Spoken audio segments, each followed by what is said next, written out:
Hello friends, welcome back to our YouTube channel. मेरा नाम है धवल गेरिया।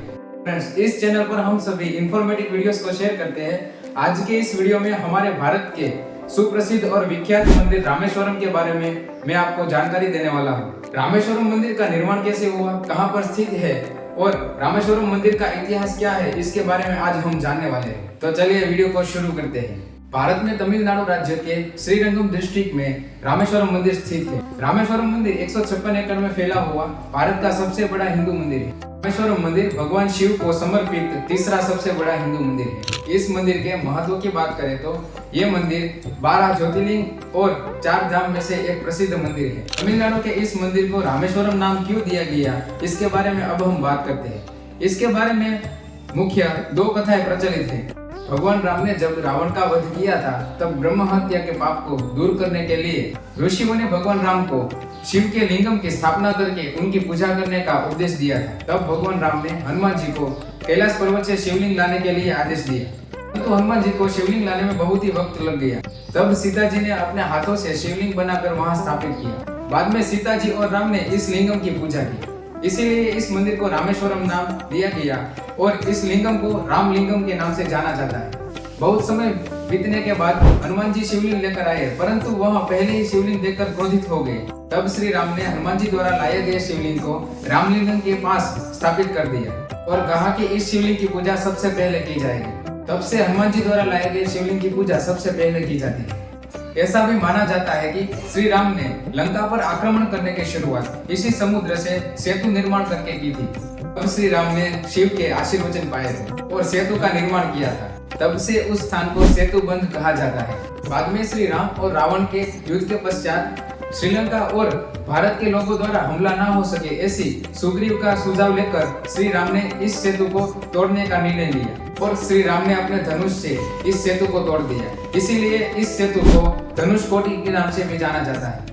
रामेश्वरम मंदिर, रामनाथ मंदिर, रंगनाथ स्वामी मंदिर जैसे 2 प्रचलित नाम से भी जाना जाता है। रामनाथ स्वामी मंदिर के परिसर में भगवान विष्णु का एक प्रमुख मंदिर है और इस मंदिर के सामने भगवान शिव के वाहन नंदी की एक मूर्ति भी स्थापित की गई है। रामनाथ मंदिर के चारों ओर श्री राम, सीता जी, सुग्रीव, विघ्नेश्वर, गणपति, कार्तिकेय आदि की मूर्तियां स्थापित की गई है। हम इस मंदिर के निर्माण की बात करते हैं। रामेश्वरम मंदिर का निर्माण 12वीं शताब्दी के दौरान पांड्या राजवंश द्वारा किया गया था। मुख्य मंदिर में गर्भगृह का जीर्णोद्धार जाफना साम्राज्य के सम्राट जयवीर और उत्तराधिकारी गुणवीर द्वारा करवाया गया था। भारत के सभी हिंदू मंदिरों में से इस मंदिर का गलियारा यानी कॉरिडोर सबसे लंबा है और इसे मुथु रामलिंगम नाम के सेतुपति द्वारा बनवाया गया था। इस मंदिर का निर्माण कार्य 350 वर्ष में खत्म हुआ था, जिसमें कई सारे अलग अलग राजाओं का योगदान है। अब हम रामेश्वरम मंदिर के स्ट्रक्चर यानी कि ढांचे की बात करते हैं। रामेश्वरम मंदिर को द्रविडियन शैली में बनवाया गया है। रामनाथ स्वामी मंदिर में मुख्य 2 गोपुरम है और ये दोनों गोपुरम पूर्व और पश्चिम दिशा में है। दक्षिण भारत में गोपुरम का मतलब मंदिर का मुख्य प्रवेश द्वार होता है। पूर्वीय गोपुरम 10 और पश्चिमी गोपुरम 7 मंजिलों की ऊंचाई वाला है। इस मंदिर के गलियारे यानी कॉरिडोर की बात करें तो सबसे बड़े और लंबे हैं। इन गलियारों में की गई शिल्प कार्य उत्कृष्ट और टूरिस्ट को आकर्षित करती है। बाहरी कॉरिडोर सबसे बड़े हैं। उनकी लंबाई लगभग पूर्व पश्चिम में 400 फीट और उत्तर दक्षिण में 640 फीट की है। साथ में वहां 1212 पिलर्स से आधार दिया गया है। मंदिर के कॉरिडोर की ऊंचाई फ्लोर से मुख्य छत तक 30 फीट की है। इन गलियारों की कुल लंबाई 3850 फीट की है। मंदिर में पूर्व पश्चिम दिशा में 865 फीट लंबी और उत्तर दक्षिण दिशा में 657 फीट चौड़ाई वाली दीवारें काफी बड़ी है।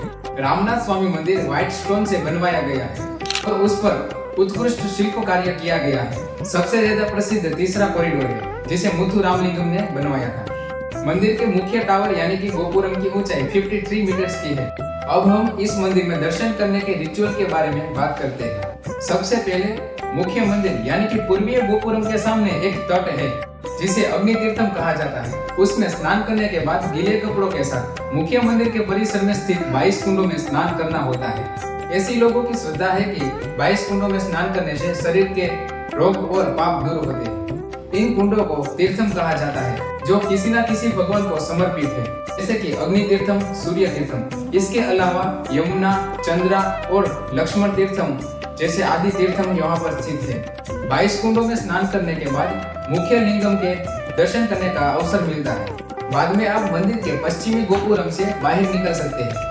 रामनाथ स्वामी मंदिर से 2 किलोमीटर की दूरी पर गंधमादन नाम के पर्वत है, जहाँ से मंदिर और तट का दृश्य अत्यंत सुंदर ही दिखता है और लाइफ लॉन्ग मेमोरी बना देता है। अब इतना कुछ जानने के बाद रामेश्वरम मंदिर को अपने आंखों से देखने के लिए आप एक्साइटेड होंगे, तो आप वहाँ कैसे पहुँच सकते हैं इसके बारे में अब मैं बताता हूँ। भारत के किसी भी जगह से आप रेलवे, बस या फ्लाइट से रामेश्वरम पहुँच सकते हैं। सबसे पहले आपको मदुरै पहुंचना है, जहां से रामेश्वरम की दूरी 170 किलोमीटर की। मदुरै से रामेश्वरम आप ट्रेन या बस से यात्रा कर सकते हैं, जिसमें मदुरै से रामेश्वरम रेलवे द्वारा मुसाफरी करने से आपको भारत के सबसे बड़े लंबे रेलवे पुल यानी कि पंबन ब्रिज का दृश्य देखने को मिलता है। बस द्वारा मुसाफरी करने में आप तमिलनाडु के राज्य परिवहन व्यवस्था के द्वारा आप मदुरै से रामेश्वरम पहुंच सकते हैं। आपको फ्लाइट के द्वारा मुसाफरी करनी है तो रामेश्वरम से सबसे नजदीकी एयरपोर्ट मदुरै है, जहां आपको सबसे पहले पहुंचना है। बाद में आप रेलवे और बस के द्वारा रामेश्वरम पहुंच सकते हैं। रामेश्वरम मंदिर का ये वीडियो आपको कैसा लगा और इसके बारे में क्या नया जानने को मिला, तो इसके बारे में कमेंट बॉक्स में कमेंट कीजिए।